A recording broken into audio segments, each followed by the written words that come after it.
নমস্কার বন্ধুরা, আপনাদের সকলকে স্বাগত জানাই ইচ্ছে পূরণ চ্যানেলের একটা নতুন ভিডিওতে। আজকে শুক্রবার, যাচ্ছি কলকাতা। এখন এগিয়ে যাচ্ছি বাস স্ট্যান্ডের দিকে। আমাদের 11:30টার সময় একটা এসি বাস আছে, ওটাতে করে যাব এখন এসপ্ল্যানেড। দেখতেই দেখতে আমাদের বাস এসে পৌঁছে গিয়েছে। চলুন যাওয়া যাক।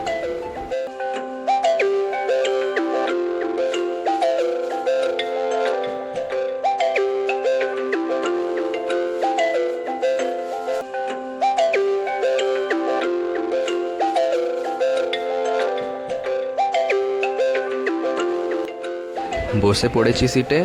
ঘড়িতে এখন 11:45। আমাদের বাস অনেকটাই পথ এগিয়ে গিয়েছে।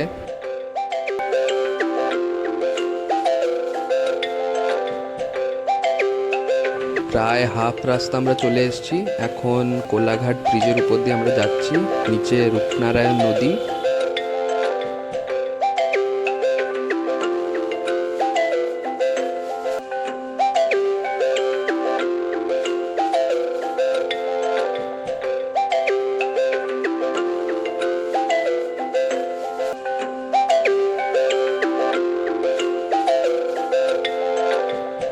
মাঝে আর কিছু রেকর্ড করা হয়নি। আমরা এখন বিদ্যাসাগর সেতুর উপর দিয়ে যাচ্ছি।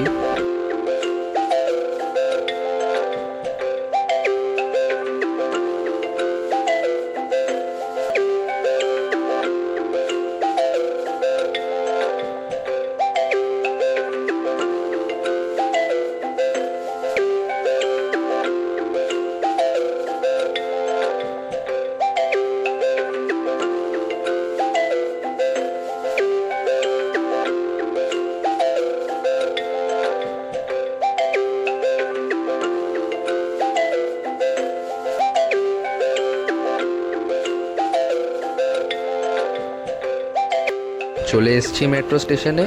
আমাদের ফাইনাল ডেস্টিনেশন মুকুন্দপুর, কিন্তু মুকুন্দপুর অবধি তো ডাইরেক্ট মেট্রো নেই।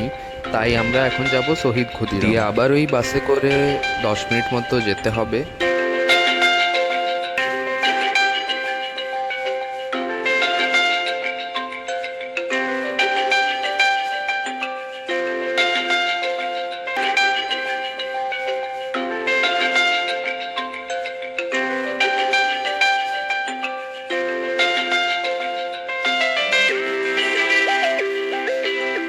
চলে এসেছি টিকিট কাউন্টারের সামনে। চলুন টিকিটটা এবারে কেটে ফেলি।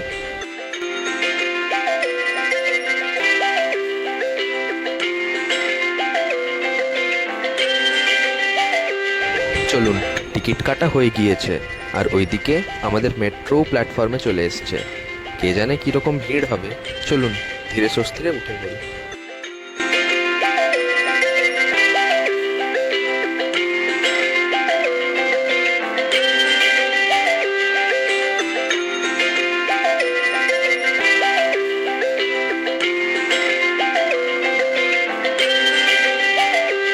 উঠে পড়েছি, আর কিছুক্ষণের পথ, তারপরেই নেমে পড়ব।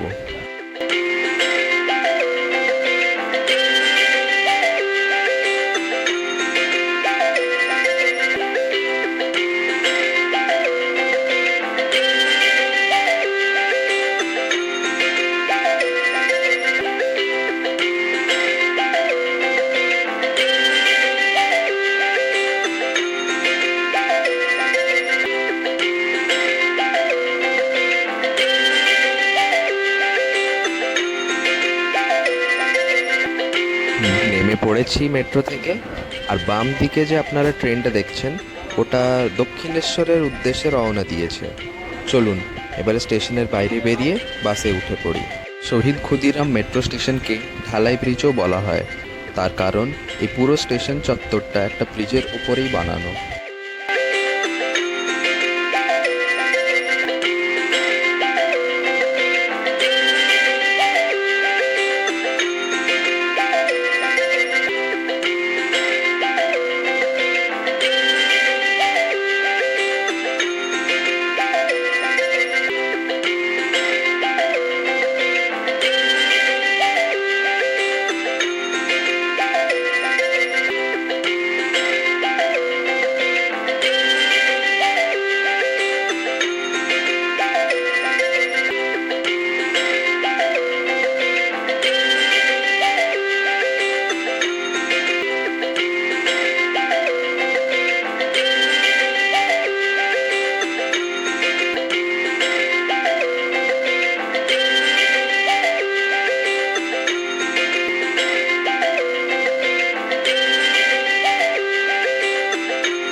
আমরা প্রায় পৌঁছে গিয়েছি। এবার বাড়ি পৌঁছে ফ্রেশ হই, তারপর আবার ব্লগটা শুরু করব। প্রায় ঘড়িতে এখন 5:30। চা বিস্কুট নিয়ে বসে পড়েছি। খেতে অমৃত লাগছে। আসলে সেই সকালে কটা রুটি খেয়ে বেরিয়েছিলাম তো, বাকি এতটা রাস্তা পেটে কিছুই পড়েনি। তার কারণ আজকে ফ্রাইডেতে আমরা সম্পূর্ণ নিরামিষ খাই।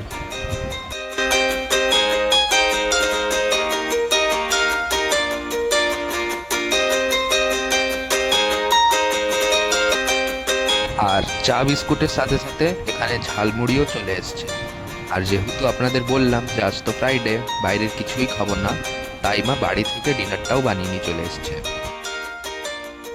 এখানে আছে ভেন্ডি আলুর তরকারি, তারপরে আলু পটলের তরকারি, তার সাথে আছে সিমুইয়ের পায়েস, আর রুটি তো আছেই। এখানে আছে রুটি। এখন ঘড়িতে 8টা। এসছি মুকুন্দপুর বাজারটা ঘুরতে।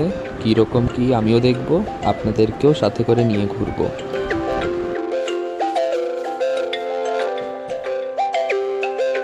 এখানে সব রকমেরই দোকানের ব্যবস্থা আছে। এখানে মুদির দোকান, জুতোর দোকান, জামা কাপড়ের দোকান, শাকসবজি, ফল, মিষ্টি, হোটেল, সব রকমেরই ব্যবস্থা আছে।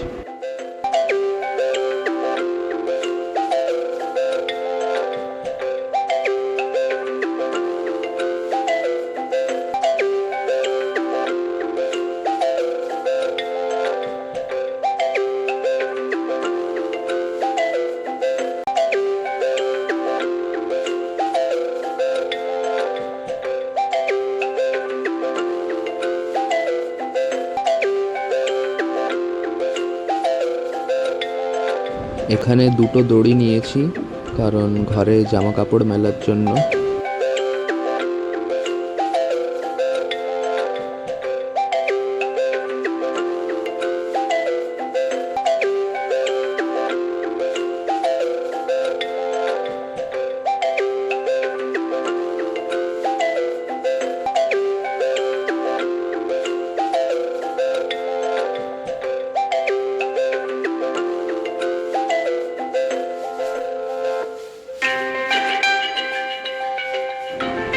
এখন আমরা এসেছি আলু পেঁয়াজের দোকানে।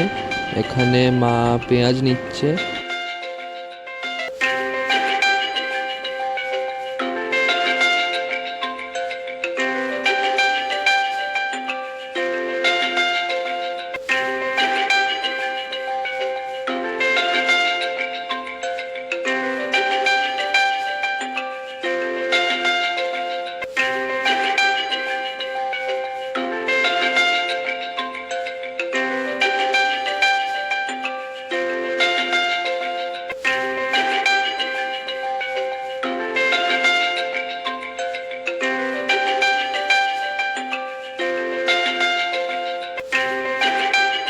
এখানে বেশ অনেক রকমেরই শাক পাওয়া যাচ্ছে।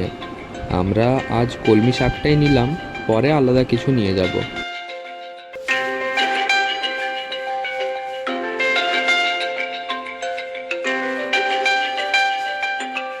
এখানে ব্যাগের দোকান, আর ব্যাগের দোকানের ঠিক পাশেই জামা কাপড়ের দোকান। মা এখানে নাইটি দেখছে, আর এখানে মোবাইল রিচার্জেরও দোকান আছে।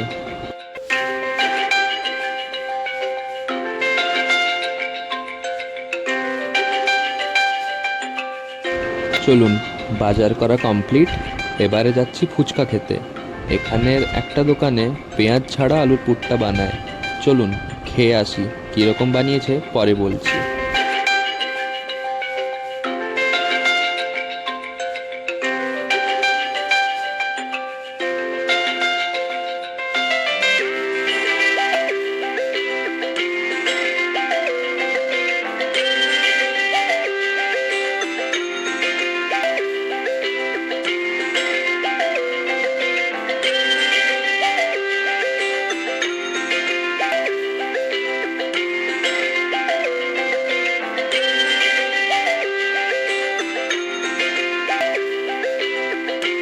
এখানে 10 টাকায় 3টে ফুচকা দেয়, তবে ফুচকার সাইজটা অনেক বড়, আর খেতেও খুব ভালো। আপনারা যদি খেতে চান তাহলে মুকুন্দপুরের যে ক্লক টাওয়ারটা আছে, ওটার ঠিক সামনেই কাকু নিজের দোকান নিয়ে বসে। আপনারা এসে নিশ্চয়ই খেতে পারেন। চলুন ধরেছি এবার বাড়ি ফেরার পথ। আর আপনাদের তো এটা বলাই হয়নি যে আমরা মুকুন্দপুরের কোথায় থাকবো। আসলে আমার দিদি একটা 1 BHK ফ্ল্যাট নিয়েছে, তো আমরা ওখানেই থাকবো। ওই যে দূরে কল্পতরু লেখা ফ্ল্যাটটা, ওখানেই আমার দিদি থাকে। আপনাদের পরের ভিডিওটাতে রুম ট্যুরও করে দেখাবো। আর যেহেতু এটা আমার প্রথম ভিডিও, যদি ভিডিওতে কোথাও কোনো ভুল হয়ে থাকে বা কিছু কম বেশি লাগে আমাকে কমেন্টে জানাবেন। আমি চেষ্টা করব পরের ভিডিওতে ঠিক করার। আজকের ব্লগটা এখানেই শেষ করছি। ব্লগটা কেমন লাগলো সেটা আমাকে কমেন্টে জানাবেন। আর যারা যারা আমার চ্যানেলটি সাবস্ক্রাইব করেননি, সাবস্ক্রাইব করার অনুরোধ রইল। আবার দেখা হবে পরের একটা ভিডিওতে। সবাই ভালো থাকবেন। নমস্কার।